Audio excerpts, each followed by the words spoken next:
This is the third time in 5 games that you guys have faced a top 6 defense. Offense has been on quite a roll the last 8 or 9 games. What's impressed you most about how you guys are continuing to put up points even when you're facing elite defenses like Golden State, Toronto tonight, and Oklahoma City obviously on Monday?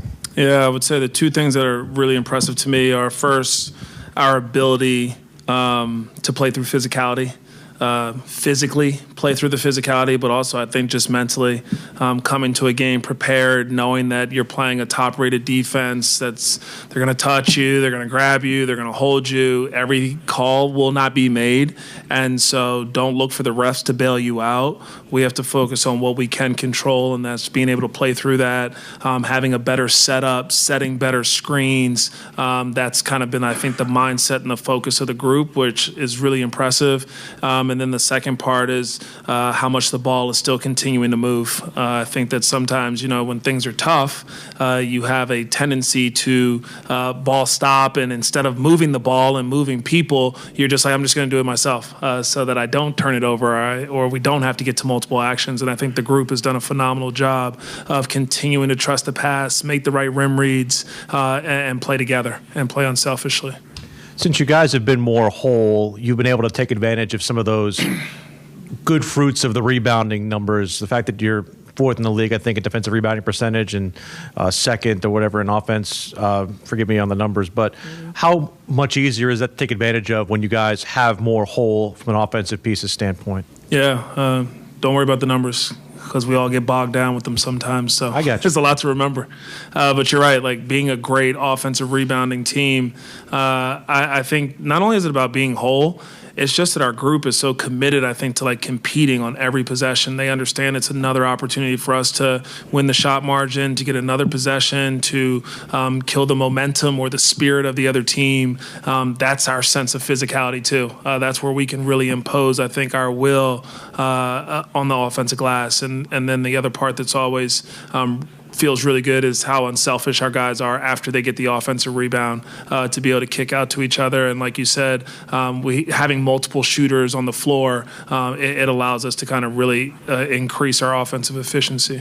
I know not skipping steps is something you're big on, but how much does it almost kind of look like already from what PJ brings to the table, almost like what we saw from Musa last year in terms of a guy who started on a 2-way and being an immediate impact kind of guy? Opportunities created that, obviously, but he has taken advantage of it. Yeah, I love how he's taken advantage of the opportunity. I'm really happy for how he's been playing, how he's been performing, but I think it's also just shows the homework that our front office has done to be able to evaluate him as a person, as a player, what he can contribute. I think it's also a testament to the Greensboro Swarm staff and culture and environment to help him continue to develop. Even, I think, for him to want to come play Summer League and then after Summer League still want to be in the organization. I think it just shows kind of what we're building, what we have going on, all the resources that we are giving to players and to player development and trying to find as many guys as we continue to build winning habits with. And he's definitely one of those guys that's made a great impact. And so he's staying ready for his opportunity and now making the most of it. You talk about playing through physicality in that OKC game, last play of the third. Sion fights off full court pressure. And he finds Brandon for 3 to end the quarter. And the first person to greet him was you. They always say that you can tell how together a team is based off of the bench reactions. But for you personally, how do you feed off of this young team making these plays? Do you miss anything? That was just supposed to be an intimate moment between Sion and I. No, I think your question is like the feeding off of each other's success and feeding off of like physical plays like that or together plays. I think that our bench, our whole team, when you come in every day, you're obsessed with daily improvement. You do it every day together. You get excited for one another. And I think we're passionate about the game. We're passionate about competing. We're passionate about celebrating each other's success. We understand how much we all need each other to be successful. And so in that moment, I just wanted to be able to congratulate him on being able to make a play, to have that poise versus a really good defensive team, and to not like lose your mind and just try to force up some shot. He still had the poise and the ability to see Brandon in his peripheral. So it was a high level play, and you gotta celebrate high level plays. With Brandon, he was downgraded to questionable before the game. Just wondering where he's at in terms of his health right now. Yeah.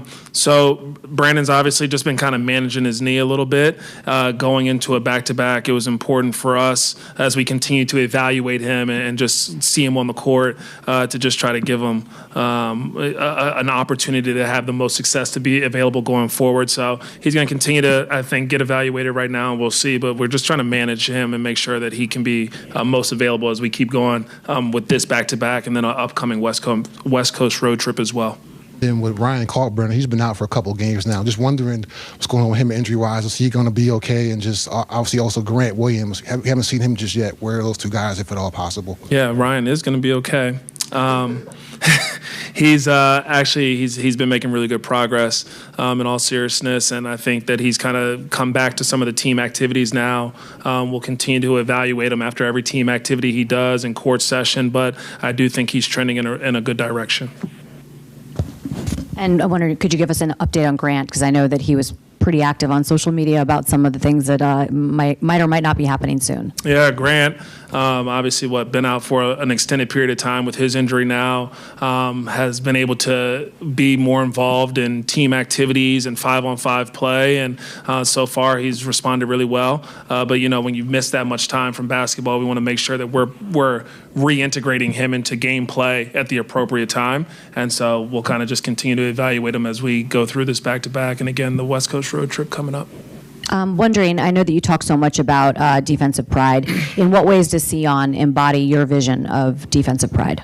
Number one, he studies, he prepares appropriately and understands player tendencies, team tendencies, and plays.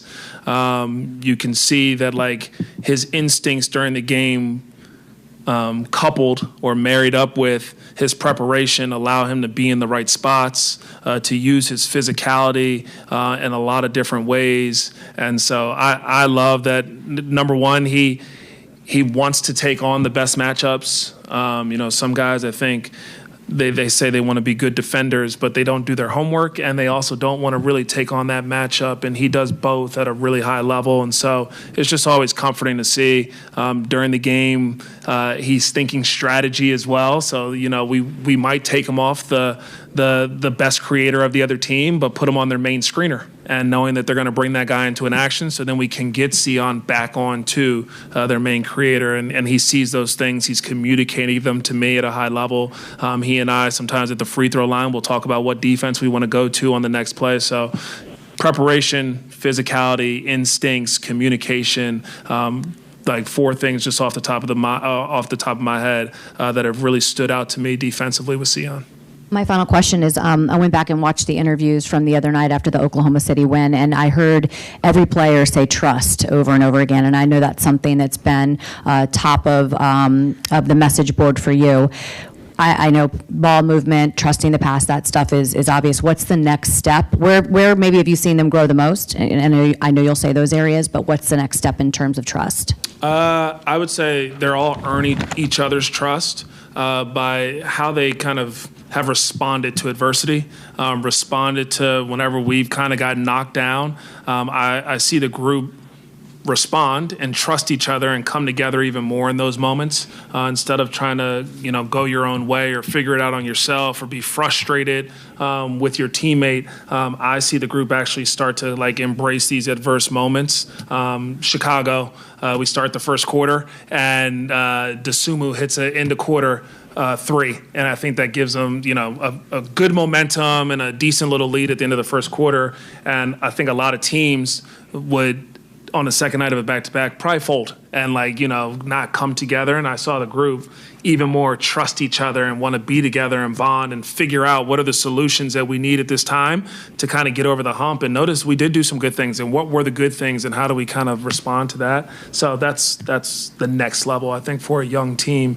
When things are going well, obviously everyone's going to be all in the boat. But when things don't go well, you want to see everybody still continue to row in the right direction and pull each other up and uplift each other.